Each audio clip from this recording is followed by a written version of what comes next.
Comme nous, vous êtes accro à Netflix, vous vibrez au son du To Doom, mais vous ne savez pas toujours quoi regarder? Pas de panique, Télé Loisirs fait le tri et promet d'être votre phare dans la nuit.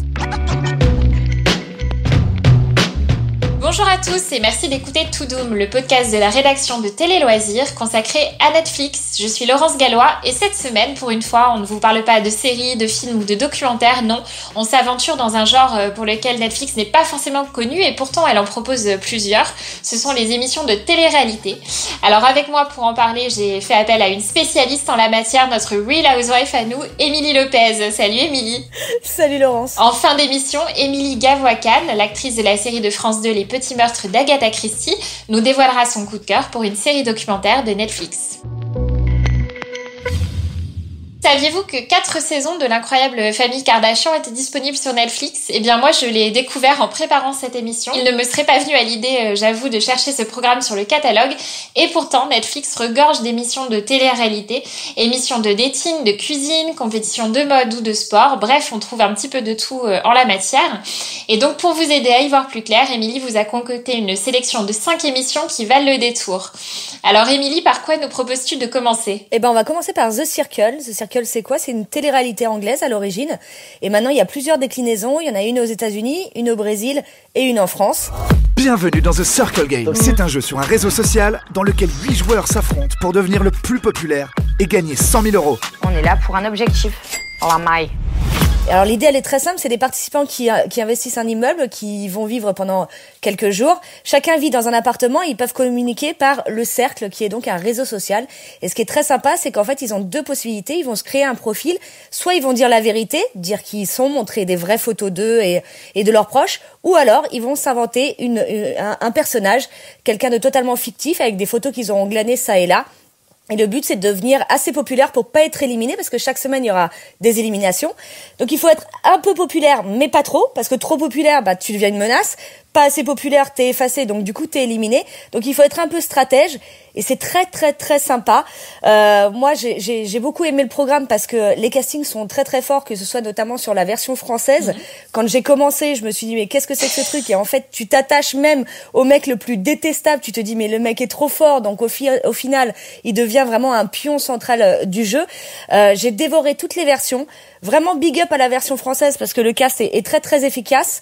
Là, il y a la saison 2 de la version américaine qui arrive sur Netflix. Je vais la dévorer comme pas possible et j'ai hâte de voir la deuxième version de la version française. Alors effectivement, la saison 2 de The Circle est arrivée sur Netflix le 14 avril. Donc voilà, on peut découvrir tous ces stratèges et se prendre au jeu effectivement puisque c'est très efficace. Alors qu'est-ce que tu nous proposes ensuite? Peut-être dans un genre un peu différent? Effectivement, c'est rien à voir avec The Circle. La deuxième que j'aime beaucoup moi et que je l'adore, c'est Selling Sunset. Alors Selling Sunset, c'est une création de chez Netflix et en fait, elle a vraiment explosé au moment du confinement. Il y avait déjà une saison qui était dispo et on l'avait pas trop vu passer.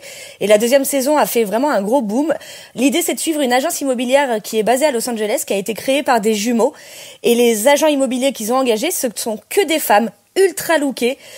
C'est comme des mannequins avec des stilettos, mais surtout, elles ont un sens du business ultra aiguisé. Et bien évidemment, comme c'est un groupe de femmes et qu'il y a beaucoup d'argent à se faire et qu'elles passent tout leur temps ensemble, elles passent leur temps à se crêper le chignon. Elles vont se disputer sur soit des affaires professionnelles, soit des affaires perso, parce qu'on suit beaucoup aussi leur vie personnelle.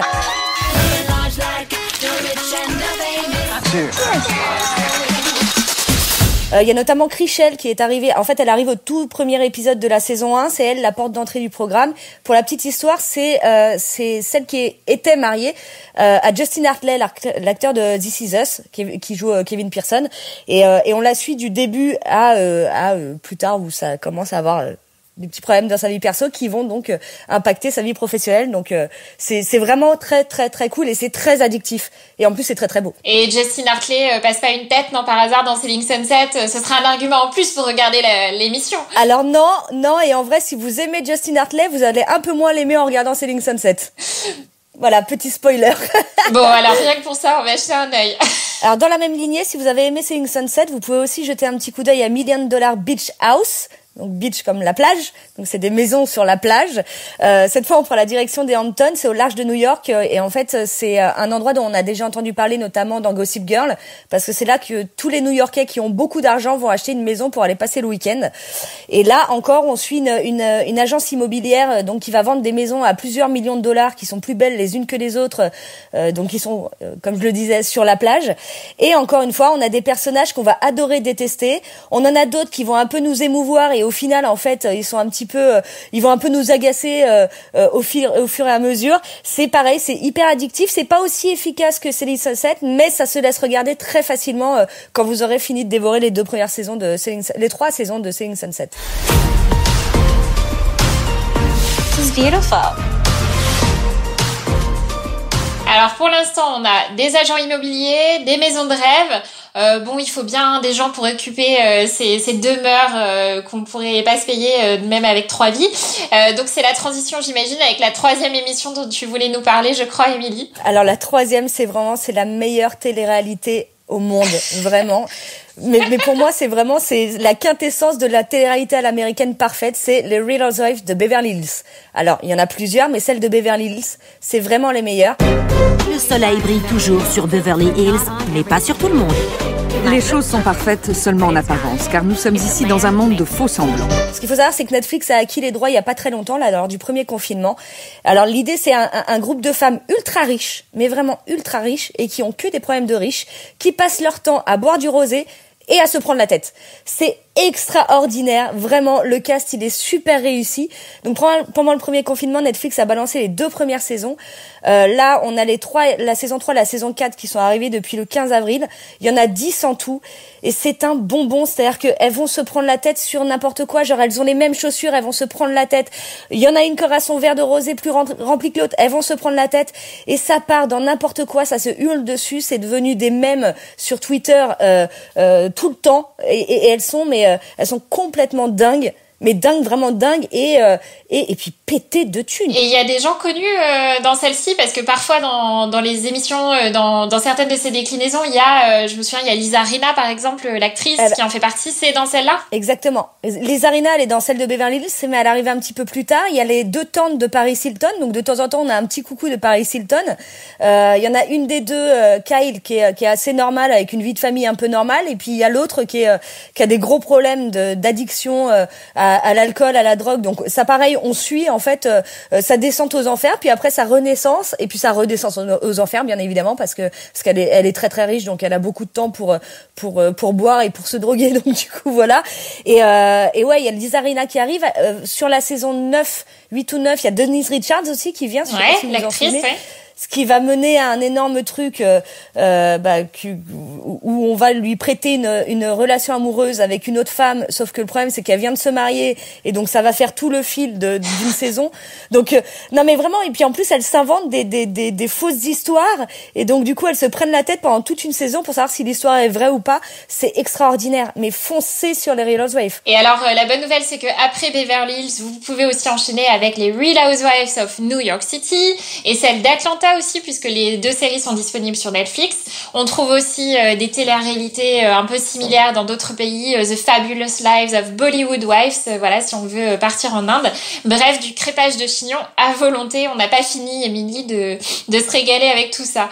Et alors, pour finir, quelle est ta dernière recommandation en matière de télé-réalité sur Netflix? Alors, il y en a une que je pouvais pas ne pas citer, c'est Queer Eye, qui avait eu une version française il y a quelques années, je sais pas si vous vous en souvenez, sur TF1, qui était assez chouette. Là, donc dans ce reboot, on suit 5 experts qui aident des hommes et des femmes à non seulement changer de look, mais aussi changer de vie, changer d'habitude alimentaire, changer de maison pour être plus heureux, plus feel good.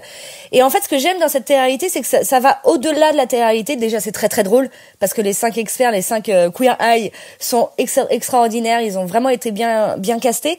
C'est tendre aussi parfois, et surtout, en fait, sur les précédentes saisons, ça se déroulait notamment à New York, et là, ils sont allés à Atlanta, en Géorgie, où les mentalités sont très clairement pas aussi ouvertes que dans certaines villes aux États-Unis.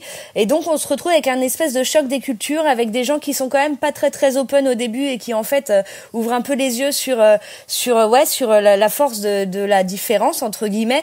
Et c'est très intéressant et c'est très très beau et franchement bravo à Netflix d'avoir relancé Queer Eye pour en faire ce qu'ils en ont fait, parce que ça aurait pu rester un truc un petit peu je vais dire lambda, et en fait c'est devenu quelque chose de très très fort et limite assez important pour je pense la communauté et le vivre ensemble surtout, je trouve. Alors pour résumer, si vous voulez changer un petit peu des téléréalités diffusées à la télévision et que vous voulez vous mettre autre chose sous la dent, découvrez sans plus attendre les 5 coups de cœur d'Emily sur Netflix: The Circle, Selling Sunset, $1 Million Beach House, The Real Housewives of Beverly Hills et Queer Eye. Et après ça, voilà, on a révisé notre anglais pour la semaine, Emily. C'est ce que j'allais te dire, t'as assuré.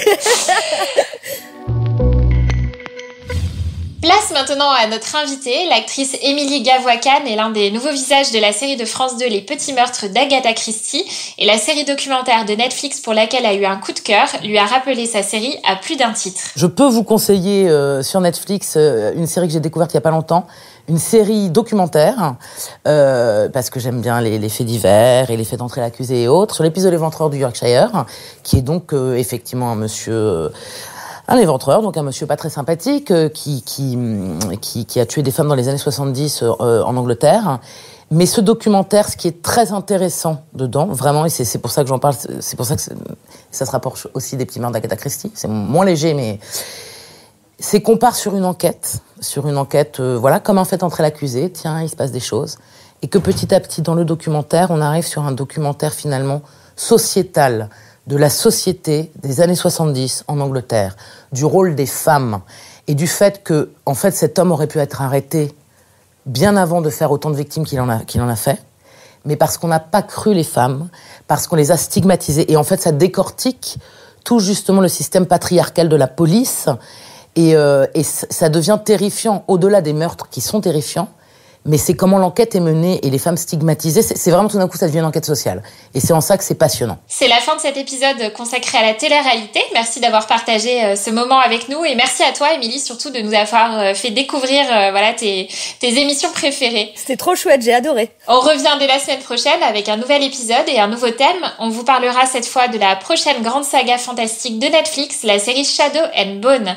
D'ici là, n'hésitez pas à nous donner votre avis sur Toudoum sur les réseaux sociaux, ainsi qu'à nous soutenir en likant et commentant ce podcast. Si vous n'avez jamais assez de podcasts, je vous conseille d'écouter Previously par Alain Carazé, qui promet de vous révéler tous les secrets des grandes séries cultes. Vous pouvez retrouver ce podcast sur Deezer, Spotify, Apple Podcasts et toutes les plateformes de podcasts.